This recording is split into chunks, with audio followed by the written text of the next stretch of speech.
Gabon, là où le gouvernement de Clotaire Oligui a décidé d'exercer son droit de préemption sur les actifs d'Assala Énergie.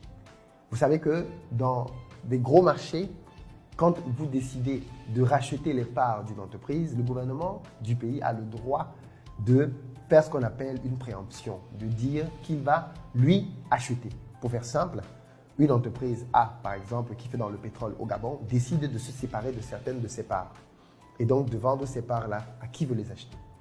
Un acheteur vient et dit « Ok, je veux acheter vos parts à, par exemple, 100 milliards. » Le gouvernement a le droit de dire « Ok, comme tu es prêt à vendre tes parts à 100 milliards, je veux les acheter. » En réalité, quelle est l'intention ici? L'intention est d'éviter justement que des deals soient faits à la perte des États. Ce qu'on pourrait se questionner ici, c'est pourquoi le gouvernement de Bongo avait laissé faire cette situation sans préempter comme vient de le faire le gouvernement de Clotaire Oligui.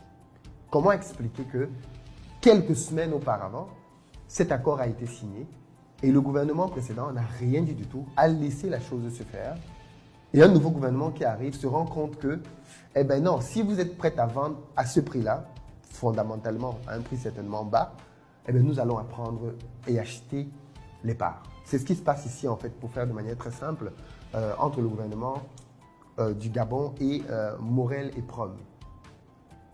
En août 2023, Morel et Prom avaient annoncé avoir signé un accord pour racheter les actifs d'Assala Énergie au fonds d'investissement américain Carlyle pour 730 millions de dollars, soit 440 milliards de francs CFA. La compagnie pétrolière française est en passe de perdre la main sur cette transaction. Dans son adresse à la nation du 31 décembre dernier, le président de la transition, Clotaire Oligui Nguema, a annoncé que son pays exercerait son droit de préemption sur cette cession. Il faut être très clair, ça veut dire que les choses étaient floues.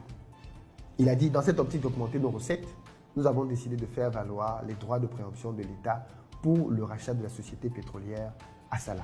Pour rappel, le porte d'actifs objet de la transaction est constitué d'une dizaine de champs pétroliers avec une réserve cumulée d'environ 97 millions de barils de pétrole, mais aussi des infrastructures de transport et de stockage de brut détenues par Assala. Dans cette société, Libreville est actionnaire minoritaire à 25% à travers Gabon Oil Company, la compagnie pétrolière publique. Une acquisition de la totalité des parts de Carlyle lui permettrait de devenir actionnaire de référence, ce que clairement le président de la transition veut faire.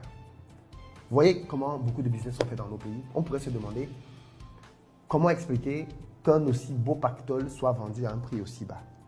Comment expliquer ça? Bref, ce sont des choses pour lesquelles nous n'avons bien évidemment pas de détails, mais l'initiative du gouvernement du Gabon nous laisse bien voir que bien souvent, des contrats de cette nature sont signés dans nos pays, passent sous les yeux de nos gouvernements qui ne font pas usage de leur droit de préemption et laissent nos États perdre des sommes faramineuses. En tout cas, le gouvernement d'Oligui a décidé de faire préemption et bien évidemment, nous encourageons davantage ce genre de situation dans lesquelles les États étudient réellement la valeur des deals qui sont faits et décident quand c'est nécessaire, quand c'est un bon deal, de préempter et de s'imposer pour pouvoir acquérir les parts pour le pays. Dites-nous dans les commentaires.